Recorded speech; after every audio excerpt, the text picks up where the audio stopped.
presentation will cover an ongoing analysis exploring the differences between central and peripheral ratings of perceived exertion. Ratings of perceived exertion, or RPE, are the conscious sensation of how hard, heavy, and strenuous a physical task is. More recently, Halperin and Witowski have provided a framework for the use of RPE in practice and in research, whereby they define RPE as the energy utilised to perform an action. So why is defining RPE important? We know that RPE has been widely established in both academic and practice within sports science because of its validity, reliability, and practicality as a measurement tool.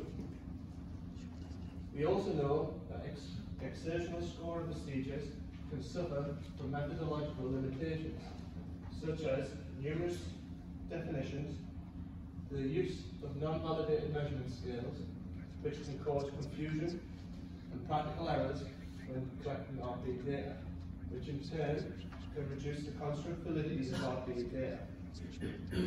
Another practical error associated with RPE data collection is the poor education of our participants in RPE procedures and poor quality or the lack of quality in reporting familiarization information. Furthermore, as a gestalt measure, RPE may oversimplify the psychophysiological construct and therefore not fully account for the full range of perceptual exercise-induced perceptual sensations.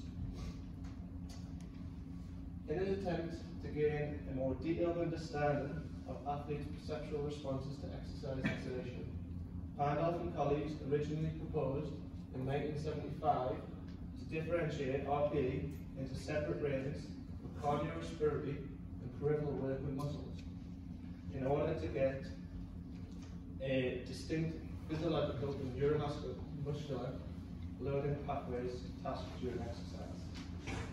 More recently, researchers have explored the idea that participants can differentiate RPE to technical and cognitive exertion as well as physical cues. Differential RPE doesn't alleviate the methodological concerns that I mentioned in the previous slide. However, it could provide us with this more holistic understanding of the exercise-induced sensations experienced during training. For example, here described, illustrated from the Cristiano Ronaldo image.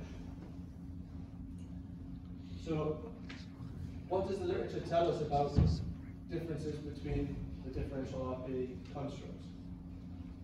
So far, differences between peripheral and central RPE are equivocal, leading to questions of usefulness and validity from Halperin and Annual in 2019. Another train of thought for this could be that lack of differences could in fact confirm that both pathways are being similarly challenged. Regardless of this, which side of the argument you sit on, it's important for us as academics to have a greater understanding of the influencing factors on differences between peripheral and central RPE, because this topic is ever increasing in popularity. Therefore, we decided to quantify differences between central and peripheral RPE, whilst also exploring the moderating factors that could impact the differences between these two constructs. So how did we do it? Okay, so we carried out a systematic review following the PRISMA guidelines, whereby two members of academic staff, myself and Dr. Mike Graham from Teesside University, searched 5 academic databases using the same Boolean search phrase containing keywords associated with differential RPE and exercise training. These keywords were linked using the OR and the AND Boolean operators. The search results were exported to EndNote and then subsequently to Microsoft Excel and screened against the following inclusion criteria. The review included original research articles published in peer-reviewed journal articles and available in full text and in English. We excluded any studies where the mean participant age was below 18 or otherwise defined as adolescents, juniors, youth and children, as accuracy in RPE data has been shown to be influenced by shifts in cognitive development. We also included studies where differential RPE was used for the exercise or training, where they had employed a level-anchored semi-ratio scales such as the CR10 and CR100 scales, as validated by Borg and Borg 2001. So what did we find? So from the original searches, there was just over 8,000 studies identified, of which nearly 3,500 were duplicates and automatically removed. There was 4,631 studies screened by a title and abstract, of which 597 were removed as irrelevant topics. Unfortunately for myself and Mike Graham, we had to screen 4,034 studies by a full test, because as you can imagine, differential RPE is rarely reported in the abstract.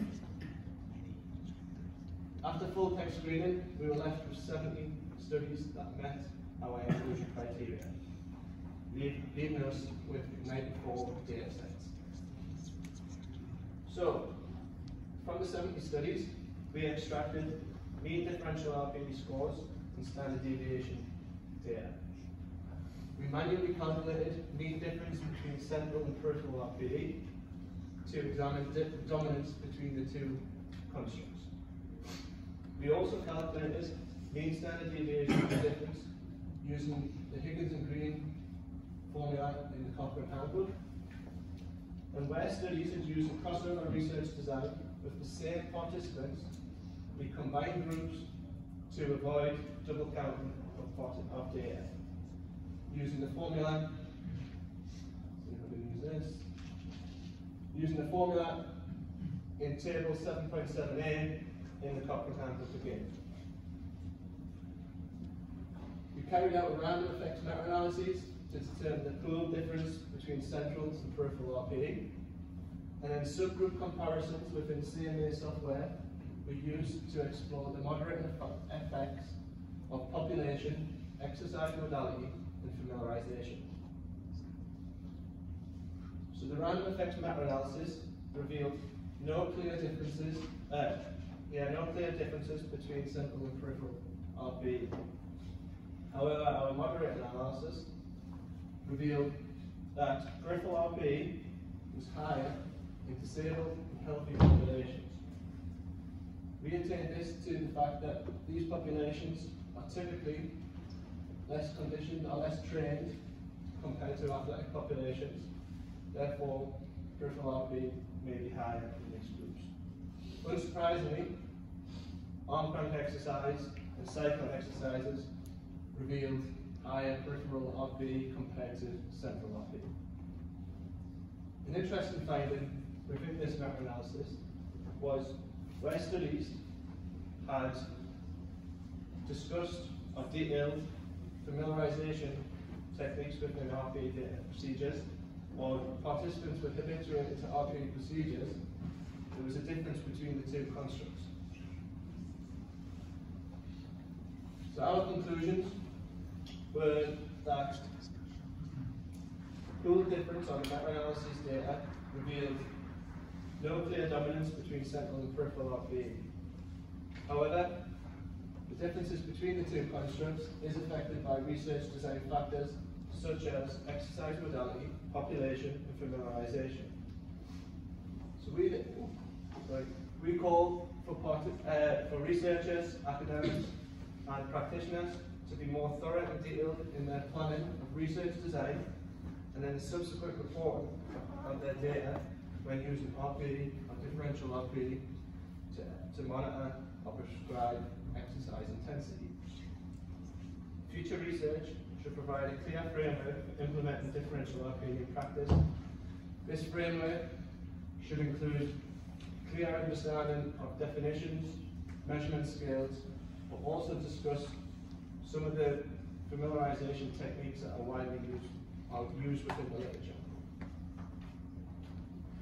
Last slide. Okay, so I'm just going to thank the research team behind this big project, Dr. Matt Weston, who was the study supervisor, Professor Greg Atkinson, Dr. Michael Graham, and Dr. Sean McLaren. Thank you for listening. Happy to take it.